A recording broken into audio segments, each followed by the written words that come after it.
produknya kalau di Cisco sendiri mungkin apa low end atau mungkin untuk high, terus kemudian juga perusahaan-perusahaan apa aja sih yang cocok nih untuk penggunaan Cisco Meraki MR36 ini?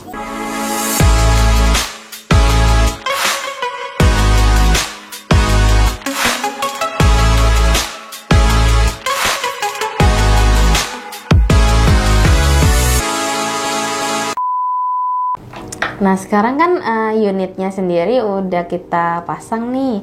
Mungkin selanjutnya bisa dilakukan demo unit oleh Pak Guntur. Oke, yuk mari kita lihat demonya. Sobat berkawan semuanya, kita bisa masuk ke browser ya. Dan kita coba ketikkan di sini dashboard.meraki.com. Nah, pertamanya dari Meraki Dashboard ini akan meminta kita untuk login. Nah, untuk sobat berkawan yang belum memiliki account dari Meraki Dashboard ini, kita bisa create account ya di sini. Setelah kita menekan create an account tadi, kita akan diminta untuk memilih area lokasi kita ya. Di sini ada pilihan North America, South America, Europe, Asia Pasifik, dan China. Nah, karena kita berada di Indonesia, kita akan memilih Asia Pasifik, lalu next. Oke, nah kita sudah diarahkan untuk mengisi form. Kita bisa masukkan email kita,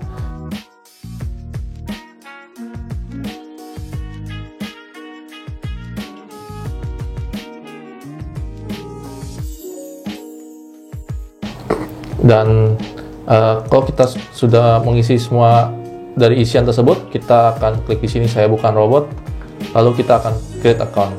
Nah, tadi saya sudah memasukkan email dan kita masukkan password yang sudah kita create tadi. Lalu kita bisa juga kita centang stay login supaya kita tetap terlogin. Nah, setelah login kita langsung diarahkan ke halaman utama dari Meraki Dashboard. Saya sudah create satu buah network ya di sini. Network ini bisa diartikan sebagai satu jaringan tersendiri.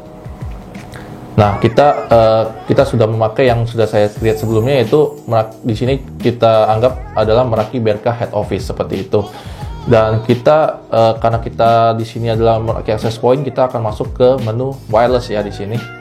Nah, biasanya kan kalau untuk access point adalah kita akan broadcast SSID ya untuk para user bisa menggunakan atau akses ke jaringan.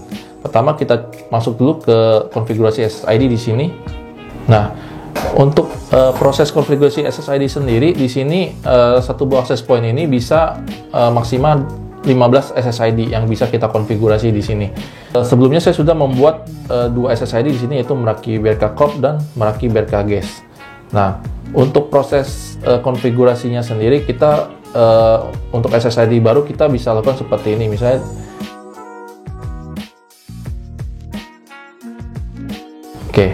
setelah kita buat untuk nama SSID tersebut, jangan lupa kita save changes di sini supaya perubahan yang kita buat sudah tersave ke sistem dashboard Meraki. Nah, kita sudah buat Meraki BRK VIP di sini dan di sini SSID sudah aktif. Nah, mari kita ke pilihan berikutnya, itu coba kita ke akses control. Untuk akses control di sini kita akan melakukan konfigurasi settingan akses ke SSID yang sudah kita buat sebelumnya. Kita sudah masuk ke menu akses control di sini. Pertama kita pilih SSID yang mau kita konfigurasikan untuk fitur akses controlnya. Sebagai contoh kita akan mengkonfigurasi Meraki BRK Corp SSID di sini ya. Pertama kita lihat ada SSID name-nya di sini. Ada status SSID-nya, apa kita mau enabled atau kita disabled. Lalu kita juga bisa menyembunyikan SSID ini supaya tidak di broadcast. Meraki BRK Corp ini adalah misalnya kita khususkan untuk para karyawan ya di sini.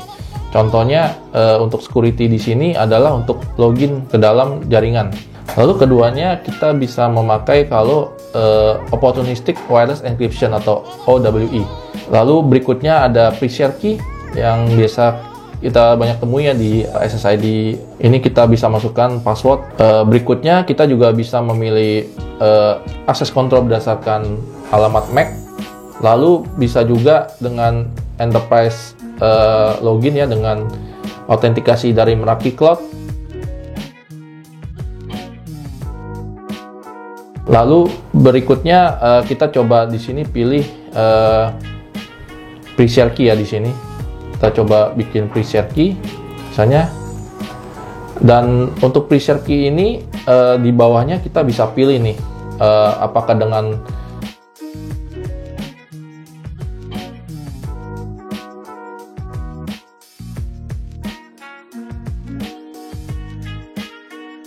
pilihan untuk splash page. Mungkin saya akan terangkan untuk SSID berikutnya, yaitu yang guest, karena splash page ini biasanya digunakan untuk guest. Lalu di bawahnya lagi ada ada pilihan radius ya. Dan ini hanya muncul kalau kita akan melakukan login dengan bantuan server radius. Jadi ini adalah settingan untuk mendefinisikan alamat IP dari server radius kita.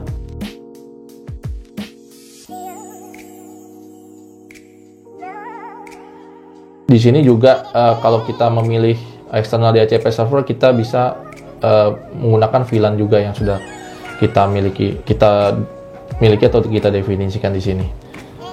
Dan jangan lupa kalau sudah kita setting, kita tekan save di sini. Oke, berikutnya saya akan menjelaskan, kita kembali lagi ke access control. Lalu kita akan coba set yang Meraki Berkages ya.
Dan jangan lupa untuk melakukan save changes di sini setelah kita lakukan setting.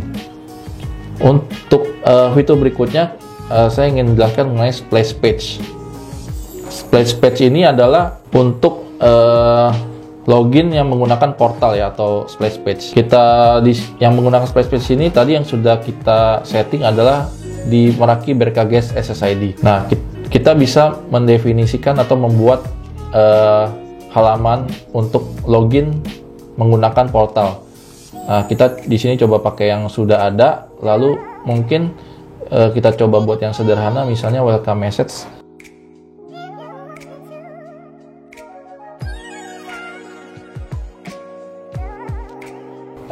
Mari kita bisa melihat review dari splash page yang telah kita edit. Kita tekan tombol preview di sini. Nah, inilah tampilan yang mungkin akan dilihat atau ditampilkan kepada klien atau user yang login ke Meraki Berkages di sini.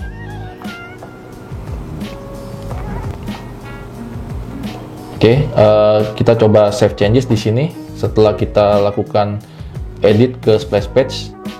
Lalu mungkin fitur terakhir ya yang akan saya jelaskan di sini adalah SSID Availability. Nah, untuk SSID Availability ini adalah kita bisa menentukan jadwal ya dari SSID yang kita broadcast. Jadi misalnya di sini kita ambil contoh, kita mau SSID Meraki Gas ini hanya tampil di suatu waktu tertentu saja. Kita enable dulu ya schedule availability di sini supaya kita mengaktifkan fitur schedule.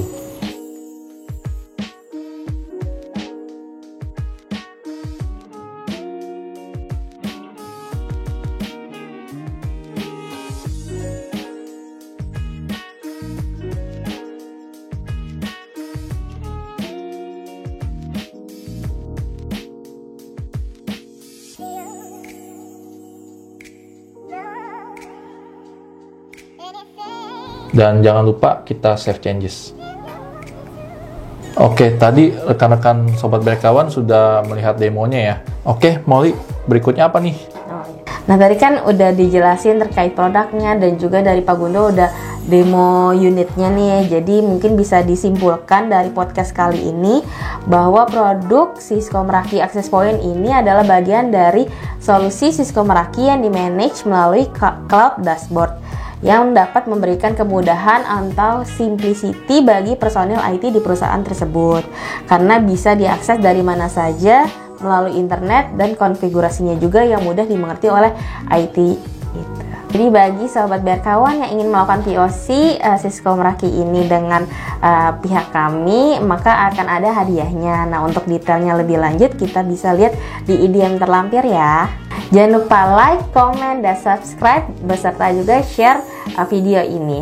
Dan bertemu lagi kita di Tech Talk Berka Podcast selanjutnya. Dadah. Dah.